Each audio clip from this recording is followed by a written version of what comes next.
quali sono allora gli interventi che bisognerebbe realizzare? E tutti voi potete o potrete constatare se verranno fatti o meno. A Monte di Vicenza bisogna almeno creare invasi per 10 milioni di metri cubi, quindi Caldogno da solo non basta. Poi noi parliamo del Bacchiglione, ma l'astico Tesina da solo è in grado di mettere sotto il Bacchiglione e soprattutto Padova. E sull'astico Tesina devono essere realizzati invasi capaci di trattenere almeno 20 milioni di metri cubi. Se vogliamo ridurre a 700 metri cubi secondo al massimo la portata che viene verso Padova. E poi bisogna realizzare questo famoso scolmatore idrovia, no?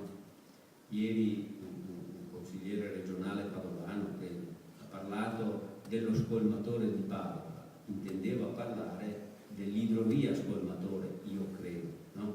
Ma siccome c'è questa ipocrisia per cui è vietato parlare di idrovia, allora si usano le paroline sostitutive, ma si parli come si deve parlare. L'idrovia Padova-Venezia tutti sanno dov'è, almeno nelle parti che l'hanno realizzata, che sono state realizzate, e tutti sanno che cosa potrebbe fare questa idrovia se fosse effettivamente realizzata. Potrebbe scolmare 350 metri cubi secondo verso la laguna di Venezia. Di questi 350 metri cubi secondo, 200 potrebbero venire dal Bacchiglione attraverso il canale di San Gregorio Piovego, e quindi questi 200 metri cubi secondo sarebbero in grado di dare la sicurezza idraulica al territorio che sta attorno a Roma. Ai 200 metri cubi secondo che vengono dal Bacchiglione se ne potrebbero aggiungere 150 tolti dal Brenta, e questo andrebbe a beneficio del Pionese. È un'opera che da questo punto di vista svolgerebbe per la sicurezza idraulica del Padovano un ruolo insostituibile, e siamo qui a discutere perché non siamo neanche d'accordo sul nome con cui individuare questo. E poi bisogna calibrare l'alveo del Bacchiglione a valle di Voltavarozzo e a valle di Bovolenta, perché deve essere capace di contenere sicuramente almeno 500 metri cubi secondo. Contemporaneamente, però, parlando di Padova, bisogna realizzare nel bacino del Brenta interventi altrettanto importanti, e uno potrebbe essere quello di usare il serbatoio del Cismon, modificando gli scarichi per la difesa dalle piene. L'altro potrebbe essere l'altra opera necessaria, se vogliamo salvare Valstagna, è realizzare un'opera di bypass, perché altrimenti Valstagna, come è peraltro capitato storicamente, va sotto, e va sotto pesantemente. Poi dovremmo costruire invasi sul medio corso del Brenta a Valle di Bassano, e poi dovremmo ricalibrare il Brenta nel suo corso terminale in modo da renderlo capace di portare almeno 1400-1500 metri cubi secondo.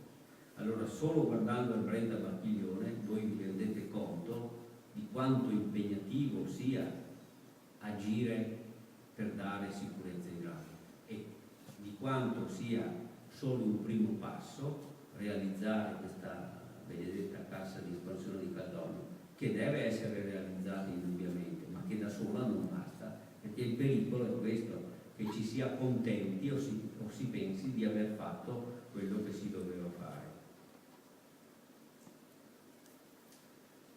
Quanto tempo ci vorrà per fare tutto questo? Io ho sempre detto 30-50 anni, no? 30-50 anni, perché questo è il periodo che ci vorrà. E nel frattempo cosa facciamo? Ogni volta che piove siamo nei guai, e dobbiamo imparare a convivere con le alluvioni, c'è niente da fare. Quindi dobbiamo fare in modo che l'eventuale insufficienza dei fiumi non si traduca in un dramma per chi vive nel territorio circostante. Questo vuol dire imparare a convivere con le alluvioni, perché le alluvioni sono dietro l'angolo.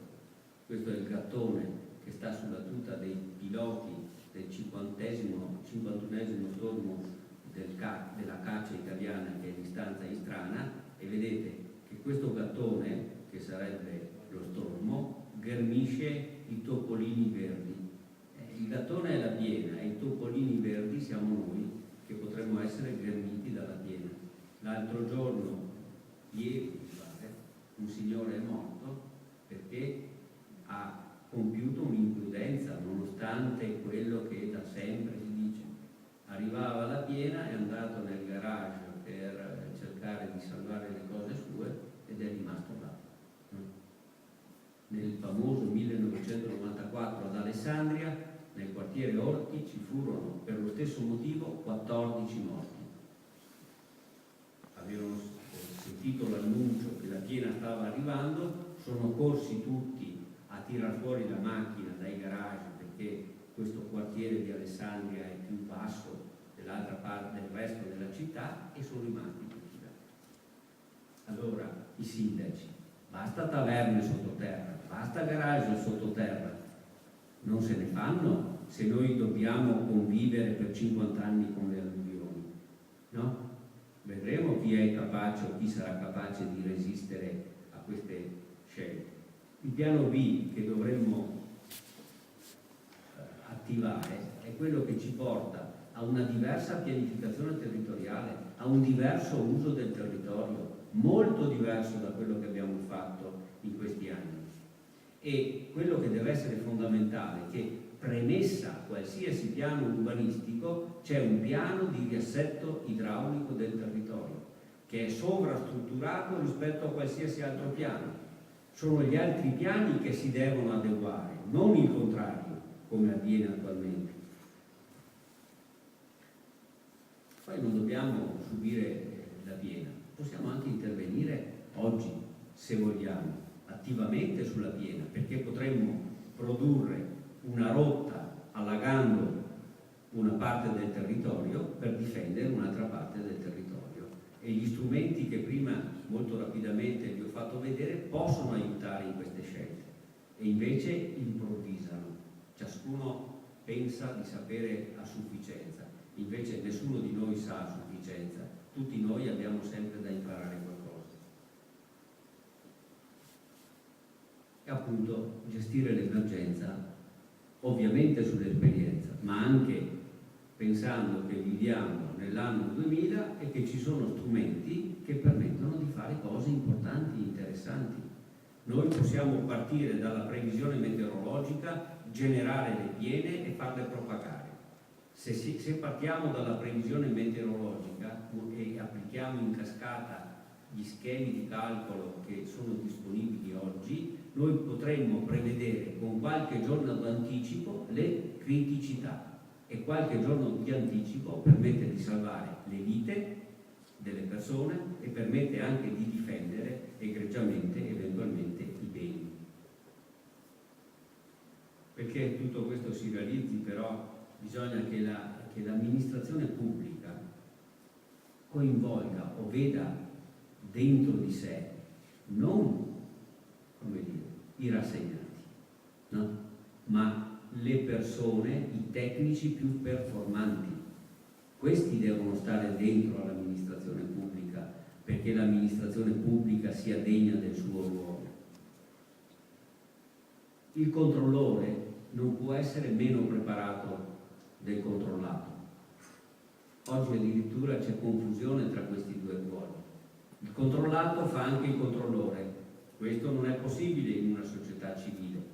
Alla mattina ci si mette la maglia del carabiniere oppure quella del ladro. Due professioni entrambi possibili, ma non si può fare alla mattina il carabiniere e al pomeriggio il ladro. E ne si può mettere la maglia double pass che in un istante ti permette di passare da carabiniere a ladro. Poi dovrebbero smettere, questi qua sì, devono essere allontanati dalla società civile, i cosiddetti portatori di interessi particolari, i quali condizionano le scelte e per carità, giustamente loro perseguono i loro interessi, ma dovrebbero astenersi dal far credere agli altri che i loro interessi coincidano con gli interessi della collettività. Può anche capitare che qualche volta coincidano, ma il più delle volte, ve lo garantisco io per quello che ho visto nel passato, sono interessi molto lontani e quindi i portatori di interesse vadano in vacanza, perché adesso non vanno in vacanza neanche il giorno di Natale, sono già là che lavorano e tramacciano, vadano in vacanza, gli pagate una vacanza alle Maldive, stanno là qualche anno e noi può darsi che se loro stanno là qualche anno riusciamo ad avviare un serio programma di difesa idraulica. E insomma, in definitiva, bisogna che la politica si riappropri della sua funzione e torni a fare la politica. Io ho scritto politica con tutte le lettere maiuscole perché è evidentemente alla politica che spetta il primato della scelta e delle scelte, ma deve essere la politica quella vera, intesa nel senso più nobile del termine. E ci salutiamo su questa immagine che potrebbe